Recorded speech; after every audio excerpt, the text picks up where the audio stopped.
دونوں سزا پائیں گے۔ یسوع نے خبردار کیا کہ خدا روح اور جان دونوں کو تباہ کر سکتا ہے، یعنی جہنم جو آگ کی جھیل ہے دراصل گہنا ہے اور وہاں پر کوڑ کباڑ ہوگا۔ تو اس تناظر میں یہ خدا کی طرف سے کوڑ کباڑ کی جگہ ہے، وہ جنہوں نے خود کو نیا کرنے سے انکار کر دیا کیونکہ ہم گرائے گئے تھے، ہم نے غلطی کی تھی اور پھر خدا نے ہمیں نیا بنایا، ہمیں پھر سے راست باز بنایا۔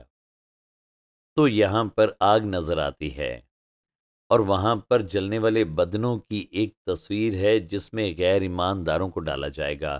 آگ کی جھیل میں سزا کے بھی ہم دیکھتے ہیں کہ درجات ہوں گے، کیونکہ بڑے اور چھوٹے گناہ ہوتے ہیں۔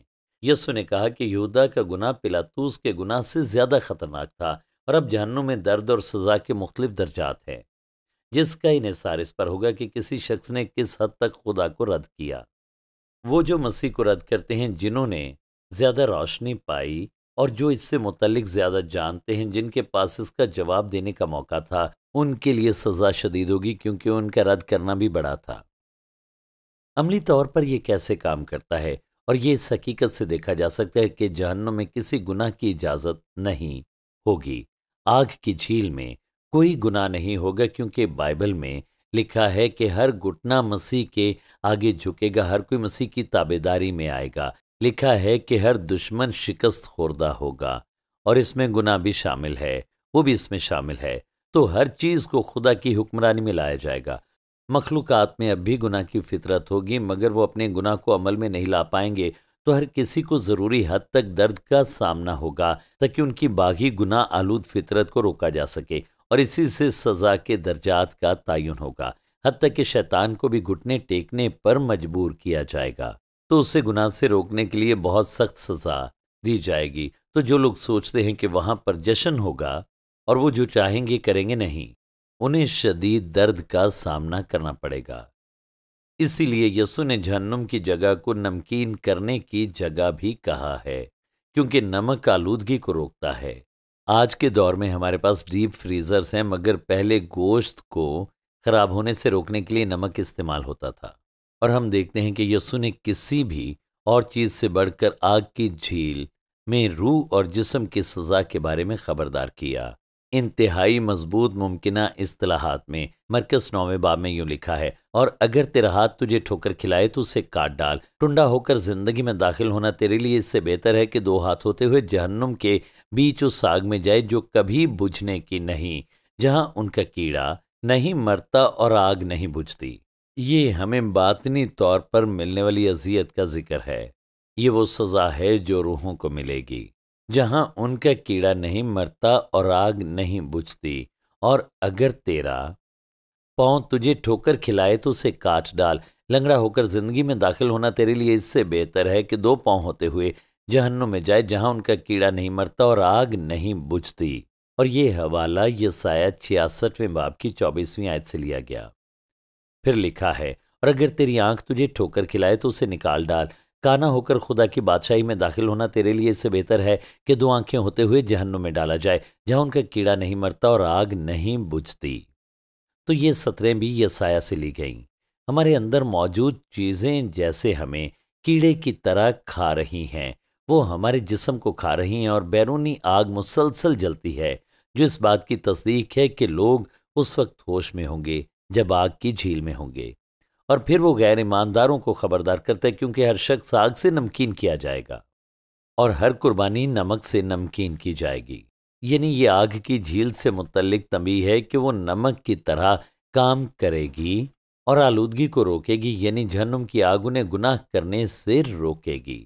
یہاں پر لکھا ہے نمک اچھا ہے، لیکن اگر نمک کی نمکینی جاتی رہے تو اس کو کس چیز سے مزیدار کرو گے؟ اپنے میں نمک رکھو اور ایک دوسرے کے ساتھ میل ملاپ رکھو۔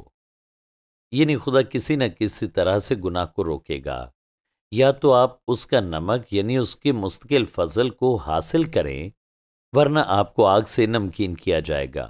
جہنم کی آگ سے کچھ بھی ہو، وہ آپ کو گناہ کرنے سے روکے گا۔ تو آپ اپنے اندر نمک رکھیں اور خدا کے فضل سے بچائے جائیں، یا بیرونی طور پر آپ اس آگ سے نمکین کیے جائیں گے۔ تو اپنے اندر خدا کے فضل کو پائیں تاکہ گناہ سے رکیں، ورنہ آپ کو آگ میں ڈالا جائے گا۔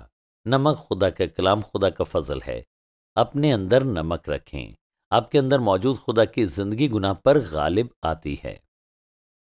اور پھر یہاں لکھا ہے، پھر ہم دوسروں کے لیے نمکین ہوں گے تاکہ دوسروں کو بچا سکیں۔ تو وہ ایمانداروں سے کہتا ہے خدا کی محبت اور فضل میں چلیں اور ایک دوسرے سے میل ملاپ رکھیں اور اچھے گواہ بنیں۔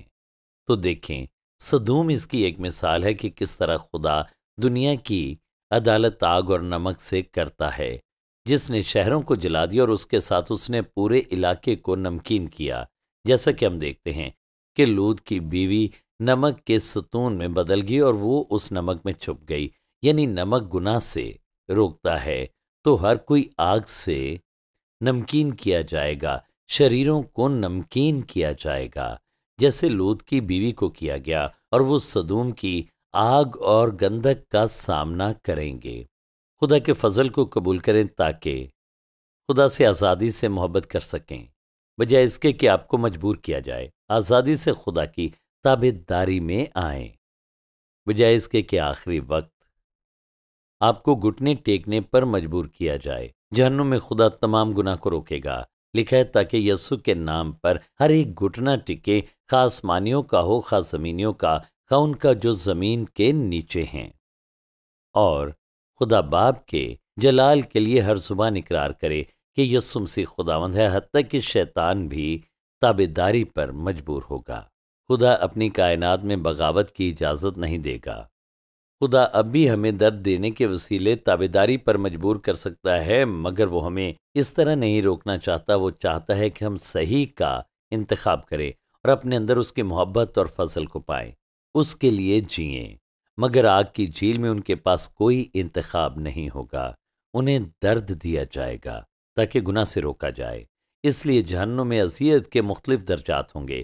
جتنا زیادہ کوئی گناہ گار ہوگا، جتنا زیادہ اس نے خدا کو رد کیا ہوگا، اتنا ہی زیادہ اسے درد ملے گا، جو اسے گناہ سے روکنے کے لیے ضروری ہوگا۔ مجھے امید ہے کہ میں آپ کو جہنم کی سوچ سے ڈرا رہا ہوں۔ آپ کو جہنم کی بجائے آسمان پر ہونا چاہیے۔ ہاں، یہ باتیں مشکل ہیں، مگر آخرکار خدا مکمل طور پر عادل اور وفادار ثابت ہوگا۔ اس لمحے آگ کی جھیل موجود ہے، مگر جنہیں آگ کی جھیل میں ڈالا جائے گا ان میں شیطان اور اس کے فرشتے ہوں گے، مخالف مسیح ہوگا، جھوٹے نبی ہوں گے، اعمال کی کتاب کے مطابق یہودا ہوگا، اور تمام غیر نجات یافتہ لوگ وہاں پر موجود ہوں گے۔ لکھا ہے، اور جس کسی کا نام کتاب حیات میں لکھا ہوا نہ ملا، وہ آگ کی جھیل میں ڈالا گیا۔ تو یہ انتہائی ضروری ہے کہ آپ مسیح کو قبول کریں، خداوند اور نجات دہندہ، کیونکہ خدا نے دنیا سے ایسی محبت رکھی کہ اس نے اپنا اکلوتا بیٹا بخش دیا تاکہ جو کوئی اس پر ایمان لائے ہلاک نہ ہو بلکہ ہمیشہ کی زندگی پائے۔ اور پھر لکھا ہے، جو بیٹے پر ایمان لاتا ہے ہمیشہ کی زندگی اس کی ہے، لیکن جو بیٹے کی نہیں مانتا زندگی کو نہ دیکھے گا بلکہ اس پر خدا کا غضب رہتا ہے۔ یقینی بنائیں کہ آپ یسوع کو اپنا خداوند اور نجات دہندہ قبول کریں۔ جب ہم ان باتوں پر غور کرتے ہیں تو یہ باتیں انتہائی اہم ہیں۔ ہمیں لوگوں کے سامنے اچھی گواہی دینی ہے تاکہ انہیں اس ابدی سزا کا سامنا نہ کرنا پڑے۔ 1000 سالوں کے دوران خدا کی بادشاہی بہت تیزی سے بڑھے گی، اور یسوع ابن آدم زمین پر بادشاہ ہوگا، مگر اس کے کچھ دشمن اب بھی موجود ہوں گے۔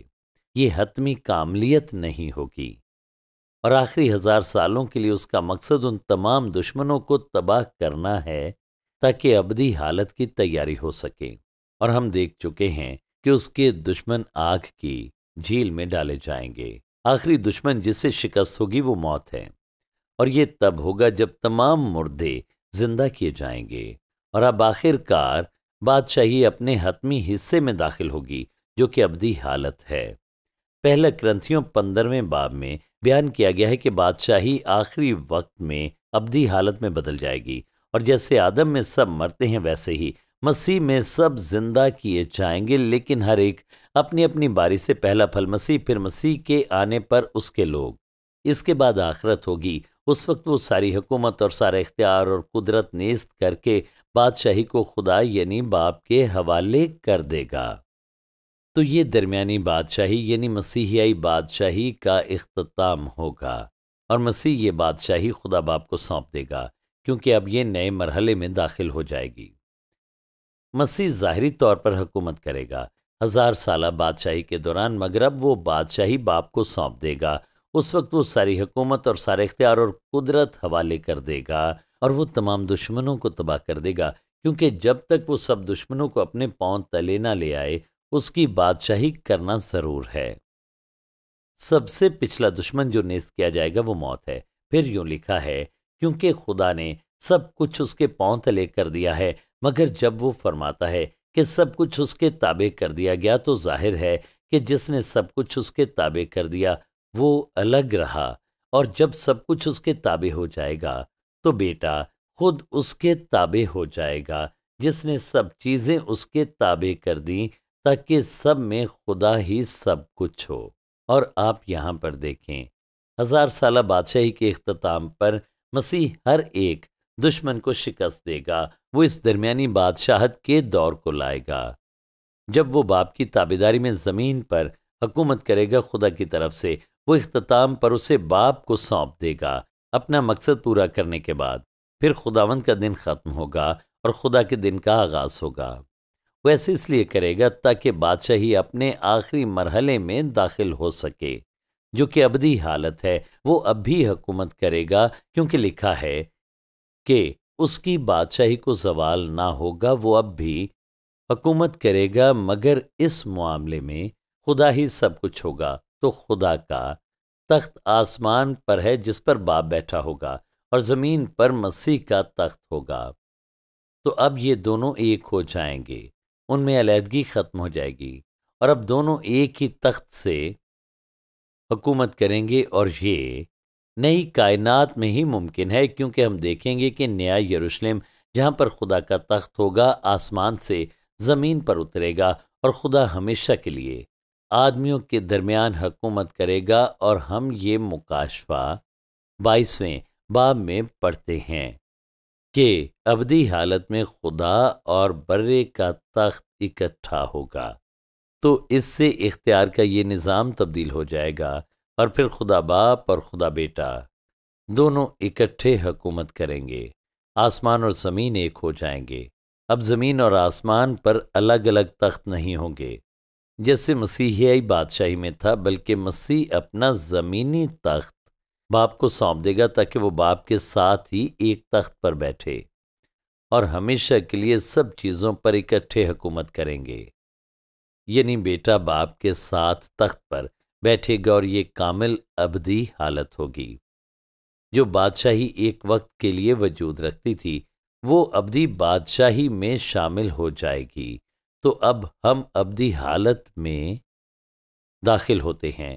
خدا کا دن جو مکاشفہ 21ویں اور 22ویں باب میں بیان ہوا ہے، اور اس موجودہ کائنات میں اس موجودہ وقت کا مقصد یہ ہے کہ گناہ کے معاملے کو اور خالق کے خلاف بغاوت کو ظاہر کیا جائے اور ہمیشہ کے لیے اس سے نمٹا جائے، دشمنوں کے ساتھ ہمیشہ کے لیے نمٹا جائے۔ تو ابدی حالت میں یہ کام مکمل ہوگا، جہاں پر راست بازی ہمیشہ کے لیے سکونت کرتی ہوگی۔ اور پھر آپ دیکھیں کہ یہ خدا کے حتمی مقصد کی تکمیل ہے۔ خدا اور انسان ہمیشہ کے لیے اکٹھے ہو جائیں گے، دلہا اور اس کی دلہن۔ پرانے عہد نامے کے نبی سنہرے دور یعنی مسیح کی بادشاہی سے آگے کچھ نہیں دیکھ پائے۔ انہوں نے مسیح کی بادشاہی کو دیکھا، مگر وہ اس کے پار ابدیت کو نہیں دیکھ پائے تھے۔ تاہم یسایہ نے ایسا کیا، کیونکہ یسایہ نے 2 بار کہا، کیونکہ دیکھو میں نئے آسمان اور نئی زمین کو پیدا کرتا ہوں، اور پہلی چیزوں کا پھر ذکر نہ ہوگا۔ اور پھر وہ کہتے ہیں، اور خداوند فرماتے ہیں، جس طرح نیا آسمان اور نئی زمین جو میں بناؤں گا میرے حضور قائم رہیں گے، اسی طرح تمہاری نسل اور تمہارا نام باقی رہے گا۔ یعنی یسایہ نے ابدی حالت کی کچھ چھوٹی جھلکیاں دیکھیں، مگر ہماری معلومات کا مرکزی ذریعہ مکاشفہ کی کتاب کے آخری 2 ابواب ہیں۔ تو آئیے مکاشفہ 21واں باب دیکھیں۔ لکھا ہے، پھر میں نے ایک نیا آسمان اور نئی زمین کو دیکھا، کیونکہ پہلا آسمان اور پہلی زمین جاتی رہی تھی، اور سمندر بھی نہ رہا۔ تب نہ پانی رہا، نہ جھیلیں، اور نہ ہی بڑے سمندر۔ سمندر عدالت کی علامت ہے، اور اس کے نتیجے میں کوئی سیلاب نہیں ہوگا، اور ہمیں نمکین سمندروں کی ضرورت ہے تاکہ زمین کی آلودگی کو ختم کیا جا سکے۔ اور ہم کہہ سکتے ہیں کہ خدا انہیں سیارے پر گناہ کی وجہ سے رکھتا ہے، مگر اس کے بعد ان کی ضرورت نہ ہوگی اس ابدی حالت میں۔ نئے آسمان اور زمین سے متعلق پطرس کے دوسرے خط میں بھی لکھا ہے، اور خدا کے اس دن کے آنے کا کیسا کچھ منتظر اور مشتاق رہنا چاہیے جس کے باعث آسمان آگ سے پگھل جائیں گے اور ہم نئے آسمان اور نئی زمین کا انتظار کرتے ہیں جن میں راست بازی بسی رہے گی۔ یہ ہماری ابدی حالت ہے۔ اور پھر مکاشفہ 21ویں باب میں لکھا ہے، پھر میں نے شہر مقدس نئے یروشلم کو آسمان پر سے خدا کے پاس سے اترتے دیکھا، اور وہ اس دلہن کی مانند آراستہ تھا جس نے اپنے شوہر کے لیے شنگار کیا ہو۔ تو ہم دیکھتے ہیں کہ نیا یروشلم جو پہلے سے موجود ہے تیسرے آسمان پر نئی زمین پر نیچے اترے گا، تو اب آسمان اور زمین ایک ہو جائیں گے اور ہم اس نئے یروشلم میں سکونت کریں گے ہمیشہ ہمیشہ کے لیے۔ کہا گیا ہے کہ یہ شہر دلہن کی طرح تیار ہوگا، کیونکہ یہ خوبصورت چمکتا ہوا اور جلالی شہر ہوگا، لیکن یہ شہر اس لیے بھی دلہن ہوگا کیونکہ یہ عمارتوں پر نہیں بلکہ شہریوں پر مشتمل ہوگا، اور یہ شہر مسیح کی جلالی کلیسیا کے رہنے کی جگہ ہوگی۔ وہ اپنے شوہر مسیح کے لیے شنگار کرتی ہے جو ہمیشہ اس کے ساتھ رہے گا اس شہر کے اندر۔ یہ شہر پہلے ہی وجود رکھتا ہے، اور وہ ایماندار جو مر جاتے ہیں وہ پہلے ہی وہاں پر موجود ہیں، اور ہمارا تعلق بھی اسی شہر سے ہے۔ یہاں لکھا ہے مگر عالم بالا کی یروشلم آزاد ہے اور وہی ہماری ماں ہے۔ یاد کریں یسوع نے کہا تھا میں تمہارے لیے جگہ تیار کروں گا۔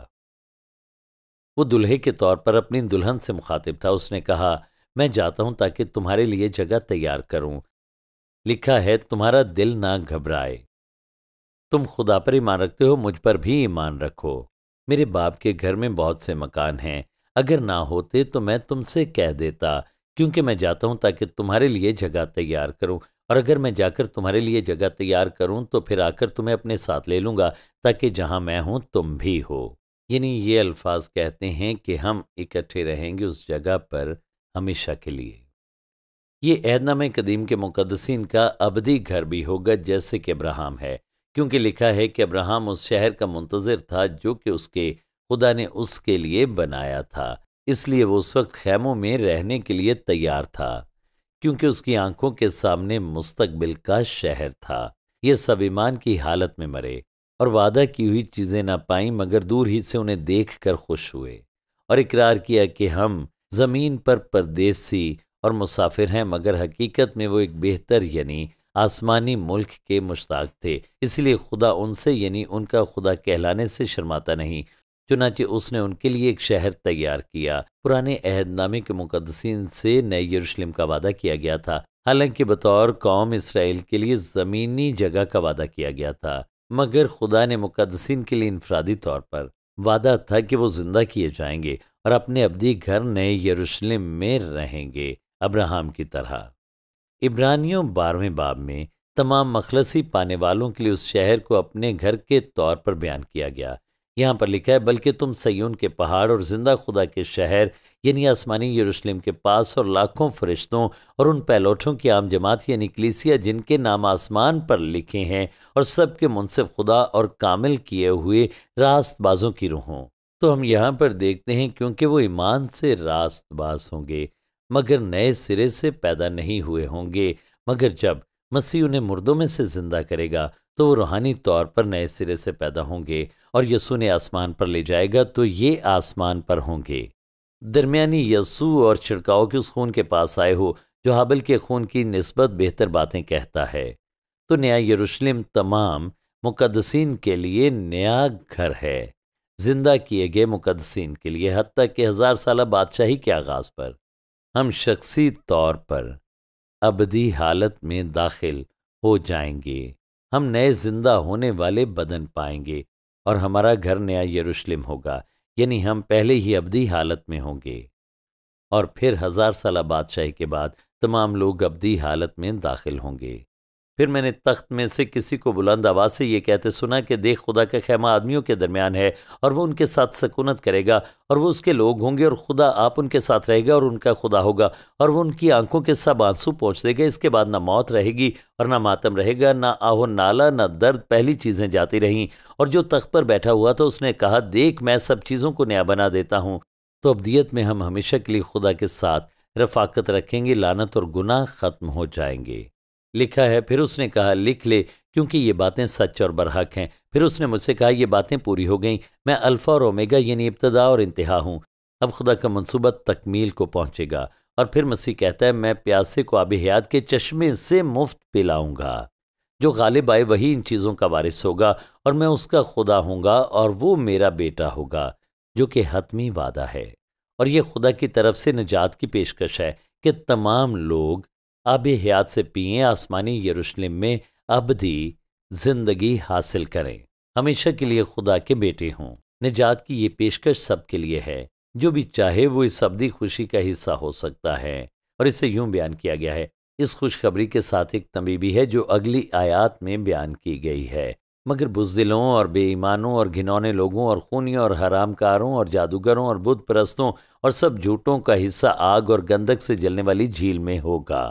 یہ دوسری موت ہے۔ اب انتخاب آپ کو کرنا ہے، کیونکہ مسیح کے بغیر ہم ان تمام چیزوں کا سامنا کریں گے، لیکن اگر ہم مسیح کو قبول کرتے ہیں تو وہ ہماری فطرت بدل دیتا ہے، ہم نئے سرے سے پیدا ہوتے ہیں، اس کے فرزند بنتے ہیں۔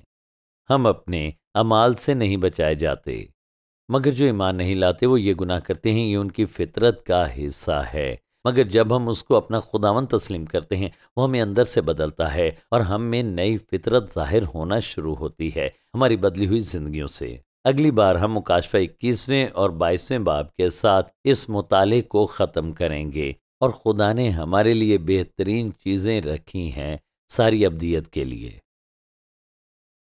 مکاشفہ کی کتاب پر میری سیریز جو ہے شروع سے لے کر آخر تک ہے، آیت با آیت اس کا احاطہ کیا گیا ہے۔ اس میں آدھے گھنٹے کے 29 پروگرام ہیں، اور ہماری آپ سے یہ درخواست ہے کہ آپ ان تمام پیغامات کو حاصل کریں۔ تو 7 DVDs میں یہ تمام پیغامات موجود ہیں، یعنی تمام 29 ایک ساتھ، اور آپ اسے 70 پاؤنڈ میں حاصل کر سکتے ہیں۔ اور ان DVDs میں موجود تمام تعلیمات کو آپ استعمال کر سکتے ہیں۔ آپ اسے خاندانی گروپس اور مختلف طریقوں سے استعمال کریں، تو آپ اس پوری سیریز کو ضرور حاصل کریں۔ Shekinah Bible Ministries were founded by Dr. Tahira Salim and Reverend Dr. Asher Salim on 27th October 1998. The foundation of organization was laid by Reverend Dr. Shahid Siraj Deen, who was called home by God on 14th Feb 1998. The organization commenced its working through Bible Institute and then by the grace of God developed following establishments: Shekinah Bible Church, Shekinah Sunday School, Shekinah Movie Society, Shekinah Messaging Services, Shekinah Bible Institute, Shekinah News, Shekinah Medical Camp, Shekinah EMAG,